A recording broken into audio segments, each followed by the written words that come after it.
اللہ تعالیٰ نے انسانی معاشرے کو پرامن بنانے کے لیے جن جن کاموں کا حکم دیا ہے ان میں سر فہرست میں صلہ رحمی، یعنی تمدن کی ابتدا اور حقیقت صلہ رحمی سے شروع ہوتی ہے۔ اپنے قریبی رشتہ داروں کے ساتھ اچھے تعلقات قائم کرنا، آپس میں اتفاق اور اتحاد سے رہنا، خوشی اور غم میں برابر میل جول رکھنا، دکھ سکھ میں شریک ہونا، باہمی حقوق کا خیال رکھنا، ان پر صدقہ خیرات کرنا، اگر تنگ دست ہوں تو ان کی مدد کرنا، ہر لحاظ سے ان کا خیال رکھنا صلہ رحمی کہتے ہیں۔ صلہ رحمی سے مراد رشتہ داروں کی بھلائی چاہنا ہے، ان سے ہمدردی محبت سے پیش آنا، ہمیشہ اچھے تعلقات رہے۔ قرآن میں ان المؤمنین اخوۃ کہہ کر اسلامی رشتوں کو مضبوط کیا گیا۔ صحابہ کرام کو صلہ رحمی، حسن سلوک کا بہت خیال رہتا تھا۔ یہ حضرات صرف مسلمان رشتہ داروں کے ساتھ نہیں بلکہ غیر مسلم رشتہ داروں کے ساتھ بھی فیاضی کا برتاؤ کرتے تھے۔ حضرت انس بن مالک رضی اللہ تعالیٰ عنہ کہتے ہیں کہ اللہ کے نبی علیہ السلام نے فرمایا، جو شخص اس بات کا خواہش مند ہو کہ اس کے رزق میں فراخی ہو، عمر لمبی ہو، تو اس کو چاہیے کہ وہ صلہ رحمی کرے۔ رشتے ناتوں کی اہمیت کا اندازہ اللہ کے نبی علیہ السلام کے اس فرمان سے لگا سکتے ہیں کہ خیر خواہی کے سب سے زیادہ حقدار انسان کے قریب ترین رشتے دار ہوتے ہیں۔ آج تمام ہی رشتے داروں سے بے رخی بڑھتی جاتی ہے۔ اپنے والدین، بہن، بھائی پر خرچ کر کے انسان احسان جتاتا ہے۔ بھائی بے روزگار پریشانیوں میں مبتلا ہے، اس پر قرض کا بوجھ ہے، اور رشتہ دار دوسرے معاملات میں پھنسے ہوئے ہیں۔ جب انہیں خاندانی احوال سے آگاہ کیا جاتا ہے تو بڑے غرور سے کہتے ہیں کہ آخر کتنا دینا، کب سے دے رہا۔ ان کے مسائل ختم ہی نہیں ہوتے۔ ایسی سوچ فکر رشتے ناطے توڑنے والی، برباد کرنے والی۔ کوئی آدمی خوشحال ہو، اس کے ماتحت رشتہ دار خاندان کے افراد مخلوق الحال ہو، یہ خوشحالی انسان کے لیے عیب کی بات ہے۔ اپنے رشتہ داروں کے ساتھ زیادہ سے زیادہ حسن سلوک، صلہ رحمی کا معاملہ کرنا چاہیے۔ مومن کی ایک صفت یہ بھی ہے کہ وہ اپنے رشتہ داروں سے تعلق کو نہ توڑے بلکہ نبھاتا رہے۔ بول چال بند کرنا، سلام علیکم بھی ختم کرنا، ملنا جلنا بھی ختم کرنا ایک مومن کے لیے یہ بات مناسب نہیں۔ صدیق اکبر رضی اللہ تعالیٰ عنہ فرماتے ہیں کہ اللہ کے نبی علیہ السلام نے فرمایا، ظلم و زیادتی اور قطع رحمی یہ دو جرم ایسے ہیں کہ اللہ تعالیٰ آخرت کے ساتھ دنیا ہی میں فوری ان کی سزا بھی دیتا ہے۔ ان دو جرموں کے علاوہ کوئی جرم ایسا نہیں کہ جس کی سزا کا اللہ تعالیٰ نے اس طرح اہتمام سے کیا۔ ایک وقت وہ تھا جب کسی کے گھر میں فون نہ تھا، نہ ٹی وی تھی، نہ ریڈیو۔ وقت گزارنے کا ذریعہ صرف کتابیں تھی۔ ہر کام اپنے ہاتھ سے کیا جاتا تھا۔ گھر کے سارے لوگوں کے ساتھ اٹھنا بیٹھنا، کھانا پینا، ایک دوسرے کے غم خوشی میں شریک ہونا، گھر کے سارے بچوں کا ایک ساتھ ہونا، ہنسی مذاق کرنا۔ وہ کیسے دن تھے جب رشتوں میں پیار و محبت خلوص ہوا کرتا تھا۔ گھر چھوٹے ہوتے تھے مگر دلوں میں جگہ ہوتی تھی۔ ایک گھر میں کئی بھائیوں کے خاندان رہتے تھے، وہ بھی سب مل جل کر۔ بزرگوں کے ڈانٹنے پر کبھی کوئی برا نہیں مانتا تھا، غلطی ہو یا نہ ہو سر تسلیم خم ہو جاتا تھا۔ تعلیم یافتہ ہو یا تعلیم یافتہ نہ ہونے سے کوئی فرق نہیں پڑتا تھا۔ لوگ میلوں سفر کر کے ایک دوسرے سے ملنے آ جایا کرتے تھے۔ اس زمانے نے کروٹ لی، دھیرے دھیرے تعلیم یافتہ افراد کی تعداد بڑھنے لگی، سب کے پاس بڑی بڑی ڈگریاں آئی۔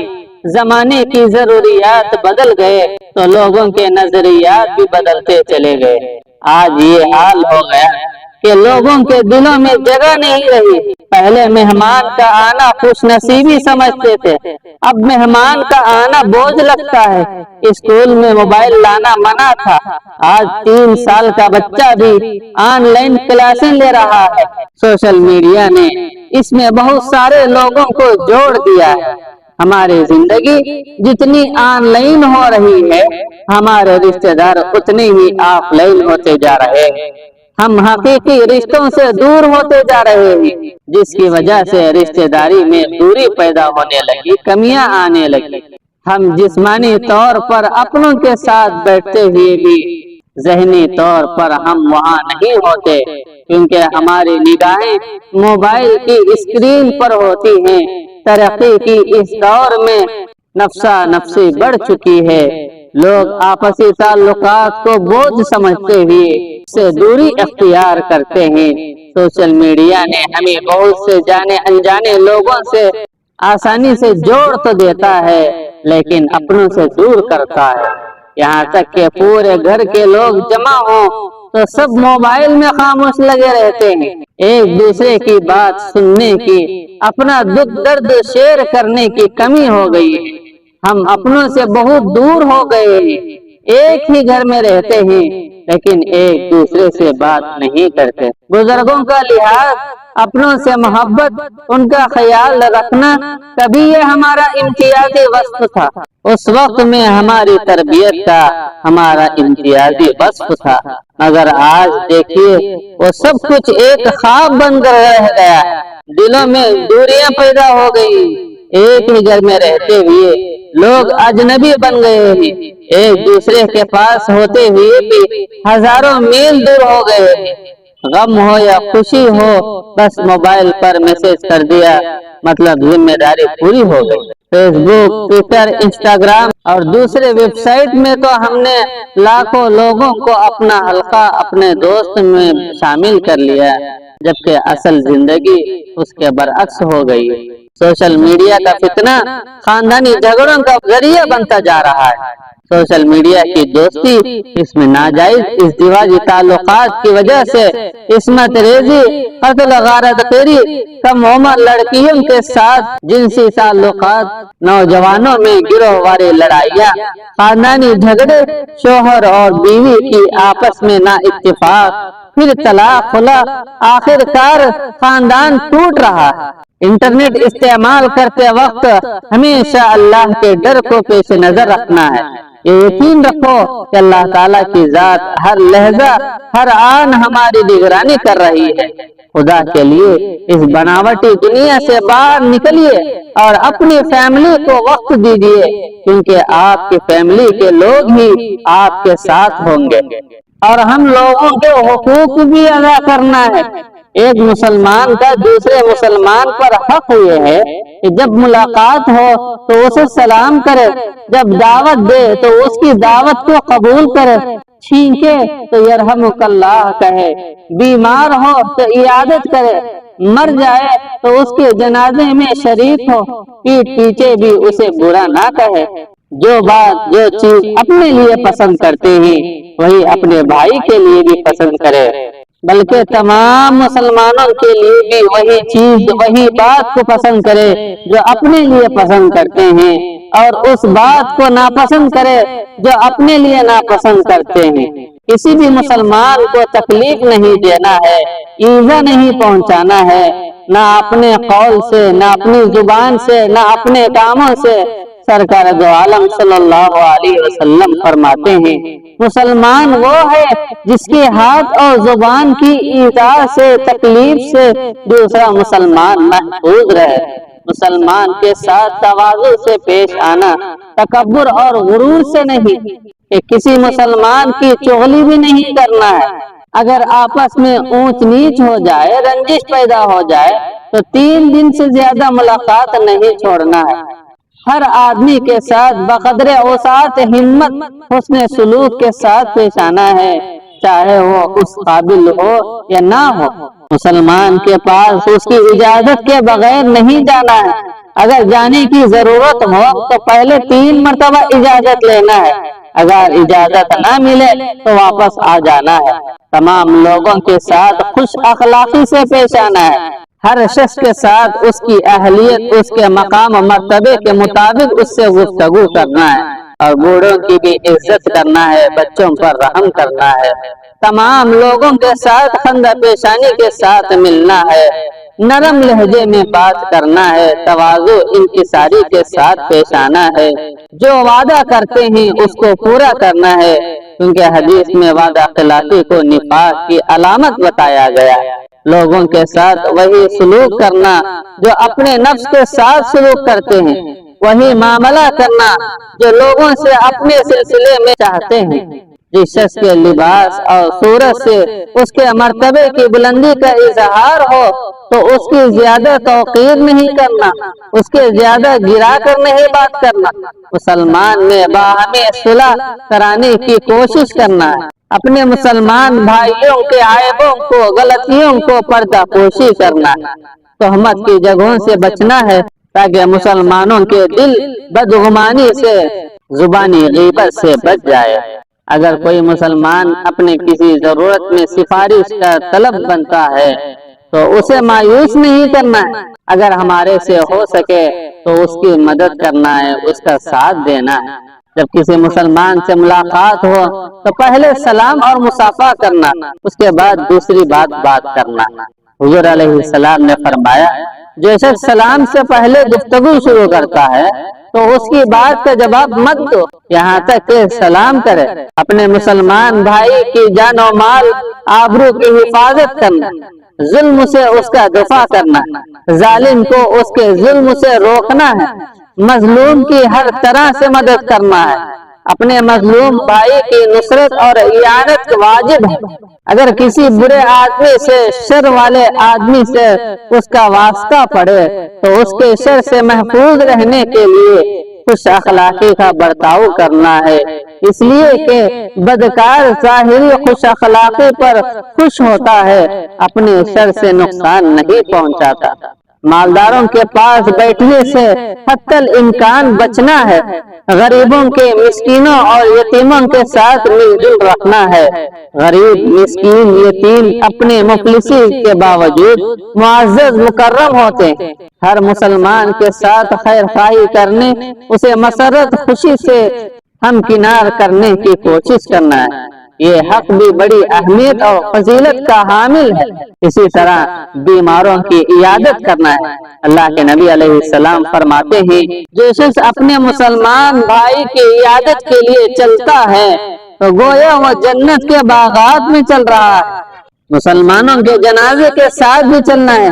اللہ کے نبی علیہ السلام نے جنازے کے ساتھ جانے والے آدمی کے بارے میں فرمایا، جو شخص جنازے کے ساتھ چلتا ہے اس کے لیے 1 قیراط اجر ملتا ہے، جو تدفین قبرستان میں ٹھہرے اس کے لیے 2 قیراط ملتا ہے۔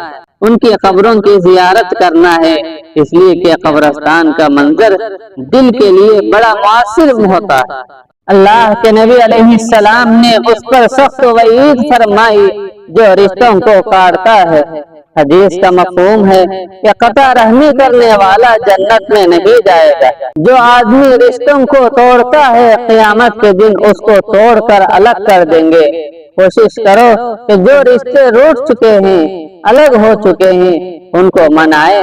ویسے تو یہ دنیا کی زندگی چند دن کی زندگی ہے، اتنے تھوڑے دنوں میں نفرت، دوری کا بوجھ لے کر قبر میں جانا سکون نہیں ملے گا۔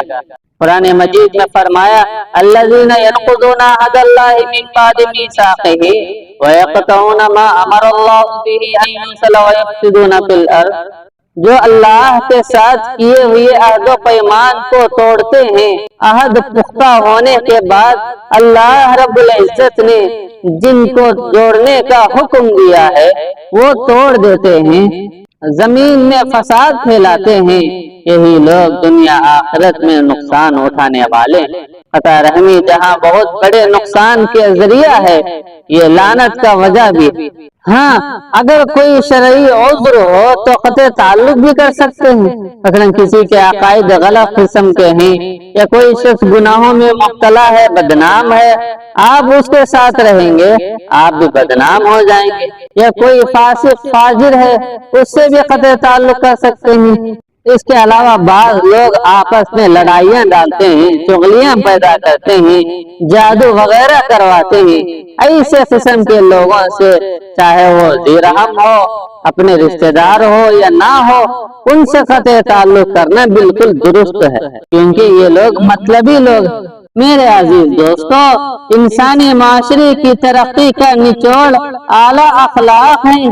انسانی رویوں عادات کا تعلق بھی اخلاقیات سے ہوتا ہے۔ اخلاقیات ہی سے صلہ رحمی پروان چڑھتی ہے۔ اچھے اخلاق کا یہی تقاضا ہے کہ قطع تعلق کرنے والوں سے تعلق کو جوڑنا ہے۔ اللہ کے نبی علیہ السلام نے فرمایا کہ میں تمہیں دونوں جہاں کی بہترین اخلاق بتاتا ہوں کہ قطع تعلق کرنے والوں سے جوڑو، نہ دینے والوں کو دو، ظالم کے قصور کو معاف کرو۔ اخلاقی زوال انسانی معاشرے کا دیوانہ پن کی علامت ہے۔ دنیا کے تمام مذاہب میں اخلاقی تعلیمات کو بنیادی حیثیت دیتے ہیں۔ اخلاقی اہمیت کا اندازہ اس حدیث سے بھی لگا سکتے ہیں، انما بعثت لأتم مکارم الاخلاق، مجھے تو اخلاق کی تکمیل کے لیے بھیجا گیا۔ اسلامی اخلاقیات، خونی رشتوں کی اہمیت، صلہ رحمی، والدین کے ساتھ حسن و سلوک، اولاد کی تربیت، پڑوسیوں کے حقوق، انسانی معاشرے کے تمام پہلوؤں کو گھیری ہوئی۔ اہل ایمان کا موجودہ حالات میں سب سے بڑا فریضہ یہی ہے کہ وہ اسلام کے اخلاق نظام کے مطابق خود کو ڈھالے۔ علامہ اقبال کا قول ہے کہ مسلمانوں، زمانہ آگے جا رہا ہے، جانے دو، تم اپنے اخلاق، اپنے معاملات، اپنے کردار 1400 سال پہلے والے کر لو، زمانہ تمہارے پیچھے آ جائے گا۔ تم کلمہ پڑھتے پڑھتے اخلاق تک پہنچو، لوگ تمہارے اخلاق کو دیکھتے دیکھتے کلمے تک پہنچ جائیں گے۔ آج مسلمانوں کے اخلاق سے غیر مسلم تو دور، خود مسلمان محفوظ نہیں ہے۔ اپنے بچوں کے اخلاق سے ان کے والدین خوش نہیں ہیں۔ آج کے اسکولوں میں اخلاق کی تعلیم نہیں دی جا رہی ہے، نہ آداب سکھائے جاتے ہیں۔ آج ہمارے بچوں کو دیکھ کر کیا کوئی گارنٹی دے گا کہ مسلمان کی اولاد ہے؟ یعنی آج کی تعلیم میں نہ اخلاق ہے نہ کہ آداب۔ کیا کوئی باپ اپنی اولاد سے مطمئن ہے؟ ہر سمجھدار انسان کی ذمہ داری ہے کہ وہ مرد ہو یا عورت اپنے گھر، اپنے خاندان کے افراد کی اخلاقی تربیت کرے۔ حضور علیہ السلام نے فرمایا، مجھے سب سے زیادہ محبوب وہ لوگ ہیں جو اچھے اخلاق والے، ترقی کرنے والے، لوگوں سے محبت کرنے والے۔ آج ہمارا عجیب حال ہو گیا ہے، ہمارے معاملے کی حالت یہ ہو چکی ہے کہ نہ ہم چھوٹوں سے درست ہیں نہ بڑوں سے۔ ہمیشہ سچ بولنا جو اچھے اخلاق کی بنیاد ہے ہماری زندگیوں سے بہت دور ہو چکا ہے۔ پڑوسیوں سے محبت، مل جل، ضرورت مندوں کی خدمت، بات چیت میں نرمی، خوش اخلاقی، یہ سب چیزیں ہماری زندگی سے غائب ہو چکی ہے۔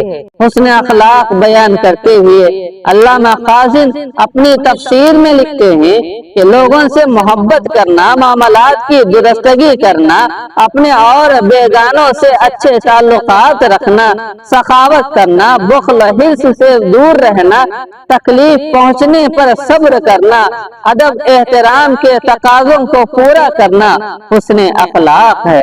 حضرت عقبہ بن عامر رضی اللہ تعالیٰ عنہ فرماتے ہیں کہ حضور صلی اللہ علیہ وسلم نے میرا ہاتھ پکڑ کر فرمایا، اے عقبہ، کیا تم کو دنیا آخرت والوں کے سب سے بہتر اخلاق نہ بتاؤں؟ جو تم سے کٹے اسے جوڑو، جو تمہیں محروم کرے تم اسے عطا کرو، جو تم پر ظلم کرے تم اسے معاف کر دو۔